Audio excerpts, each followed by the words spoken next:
What's up, folks? This is Crypto James talking to you today about Acala. Acala is a damn beast, and the potential for there is massive. Still, really low market cap when you consider, what it offers. So we'll get into that in a second. As always, I update the spreadsheet. The first 26 coins I spoke about on the channel, the first 26 coins I held. Had you invested $100 into each of these when I released videos about them, and you were still holding all of them, you'd be in profit for over 38 grand. They're not the coins I hold anymore, and if you want to see what I hold, come check out Copy My Crypto. It's where I share every coin I buy, every coin I sell, how I'm seeing the markets every day. If you're not happy with how you're seeing things, then this may be for you. One thing I consistently say is, look, an ongoing process that if you're planning to stay in this space is identify cryptos that you're really excited about long term. When a bear cycle kicks in, if you're still excited about them, they're hitting their roadmap targets, they're partnering well, they've got a good team on board, and the price is retraced enough, you might have found coins that 50x or more.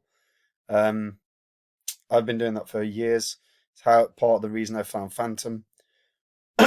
When the bear cycle kicks in, I'm going to be sharing all those coins with the Copy My Crypto members. So if you want to be a part of that, like I said, click the link in the description and check it out, guys. All right, Acala. Acala right now is got a market cap of a little near 580 million. So high market cap. Acala itself, $1.57. About 37% of the total supply is out. Now Acala obviously won a parachain auction not that long ago. The whole premise for Acala is to effectively bring DeFi to the masses. They've had literally so much has happened in such a short space of time. So Acala has received a grant from Compound. This is again because obviously they're integrating well with Compound. So Compound Chain will have their cross-chain interface implemented. The proposal will enable Acala to bring Compound services and cash token to Polkadot. This obviously adds, excuse me, really well to the Polkadot ecosystem. On top of that, Acala is also partnered with Current. Now, Current is a US fintech company that has 3 million US customers. So Acala is now going to be bringing DeFi yield to those 3 million customers as well. So anyone that's a current customer will be able to utilize Acala's app. Acala itself, to be fair, CoinMarketCap have done a reasonable deep dive into what Acala actually is. But fundamentally, it is going to be the DeFi hub of Polkadot. That is the entire goal. And that's literally their tagline, to be fair, the DeFi hub of Polkadot. And the whole premise is to ensure that Acala's stablecoin will be able to provide a solid yield, which it does, to be fair. Their app is actually available to use now. They've got through all the testnet now, so the app is live. And if you just take a look at what's happening on Acala, obviously they've got swap functionality, but they've got liquid staking, and that's coming soon. They've got Earn. Now Earn's already here, which is liquidity pool staking, collateral staking. Collateral staking itself, I tend to suggest people use like liquidity pool staking. It's fine, but again, you're requiring to have a liquidity pool tokens, and there's problems there for me. You can also mint the Acala USD stablecoin very, very easily. It's like the functionality here is very, very straightforward. Acala already have their bridge up, which is bridging DOT. So you can bridge DOT from Polkadot via Acala's one-way bridge. Like I said, This is pretty damn good. They've got obviously their governance token as well. The collateral staking, like I said, is the most interesting one because obviously that's loan-based staking. And again, there is a lot here to like. They've already got themselves compatible with wallets like MetaMask. They've got really minuscule gas fees certainly compared to Ethereum. And you can pay your gas with any token, which I really like as an idea.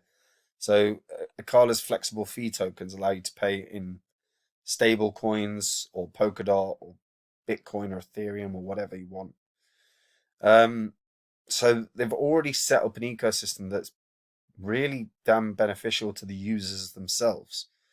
When you actually realize that the partners as well are enormous, you've got massive investor groups like Coinbase, like Parachain, Pantera.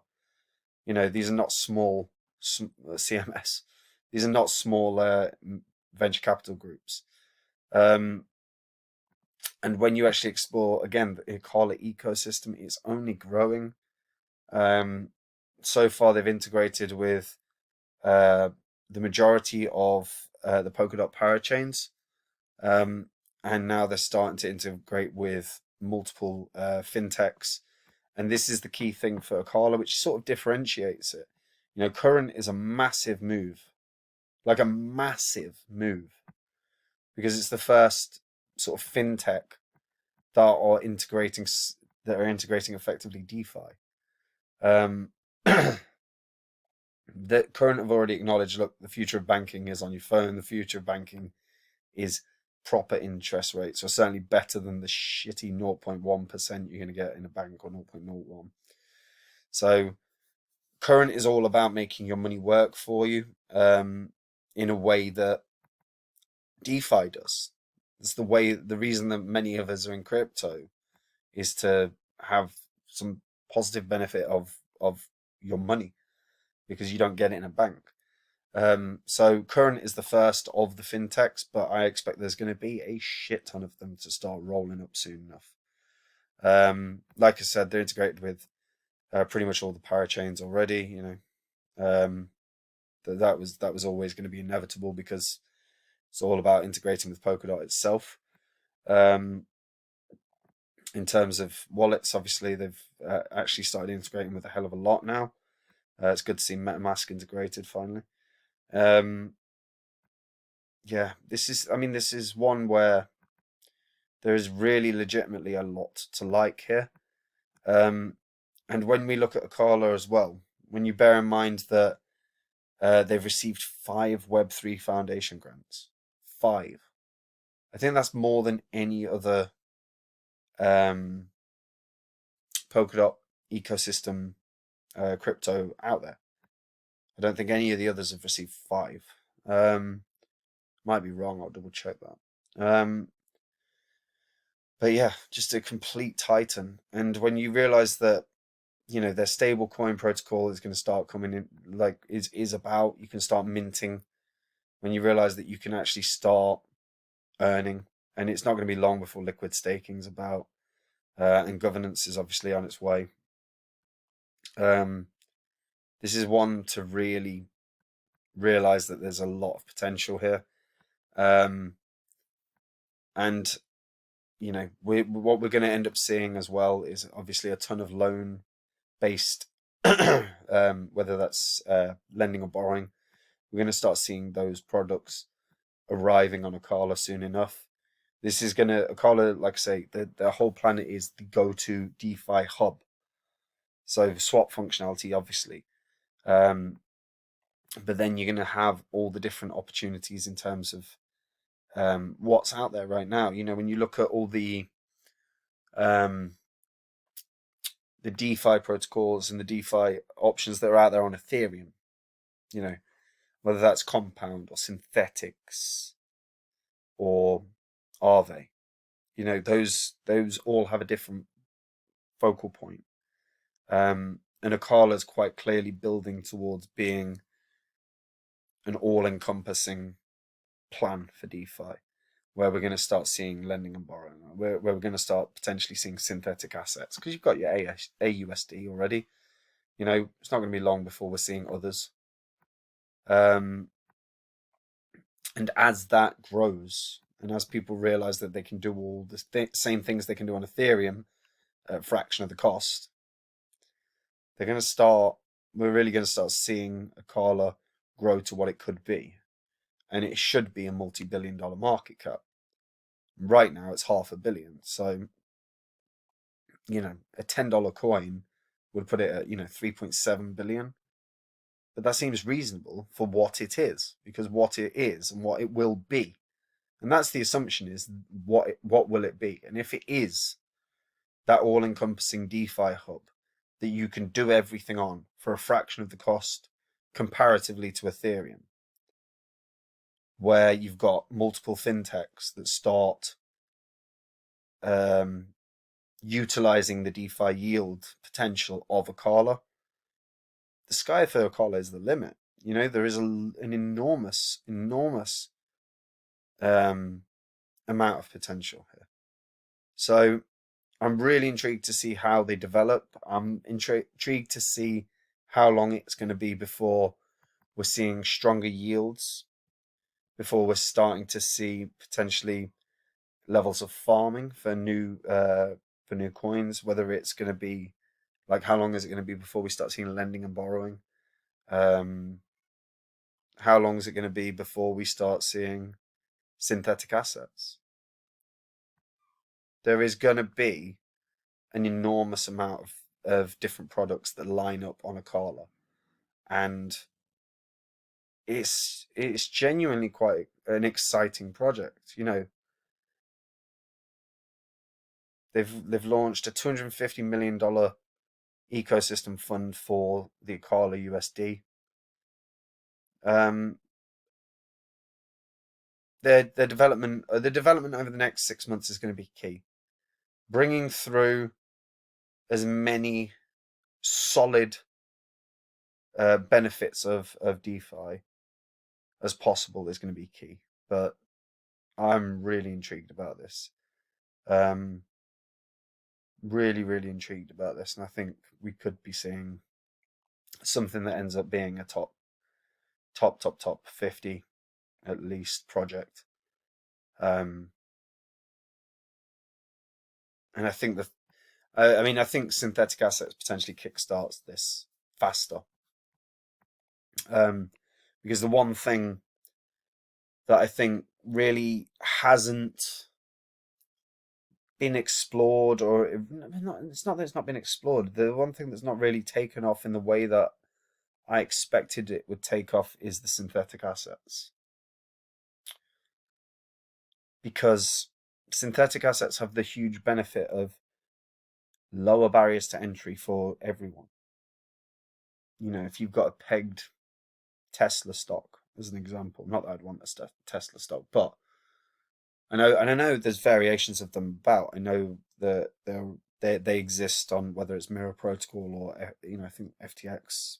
There's a few, but I expected that would take off in a bigger way, because it removes that middleman, it removes that brokerage fees, it removes the reasons that a lot of your average person doesn't invest, or certainly the excuses for the average person not investing in stocks and shares. So I think synthetic assets could be the thing that really pushes Acala forward. So I'd love to see that start coming through. But I think $10, 3.7 billion doesn't actually seem that much for what Acala could be. And my prediction is based upon, well, my belief that it can hit $10 is based upon what I believe this team can achieve. But we'll see. The next few months are going to be key, particularly with regards to, obviously, the any market catalyst. You know, if Ethereum, that merge is a catalyst for the market, then yeah, Acala could really moon. What do you guys think? What do you think could be? Is there anything that could be the catalyst for Acala to take off and have that real rampant run? Because maybe it isn't synthetics. Maybe they don't even plan on bringing that there. But I think that's got to be one of the things. But do you think lending and borrowing would be a huge plus? Do you think? Yeah. Do you think synthetics? Do you think farming yields? Let me know in the comments down below. Like the video, subscribe to the channel, hit that bell notification so you know when new content is coming out, guys. And that's it from me. That is it. If you're new to crypto, or you've been in crypto a while and you're just not happy with how things are going, then come check out Copy My Crypto. You see exactly what I own. Release videos every day talking about the market, talking about how the portfolio is going or what I'm doing next. As well as when that bear cycle kicks in, I'm going to be sharing the coins that I'm exceptionally bullish on long term. And the moment I think any of them can 40x, 50x, 100x, I'm going to be letting the members know. And you better believe I'll be investing as well. So if you want to be a part of that, click the link in the description and check it out. Anyway, take it easy, guys. Bye-bye.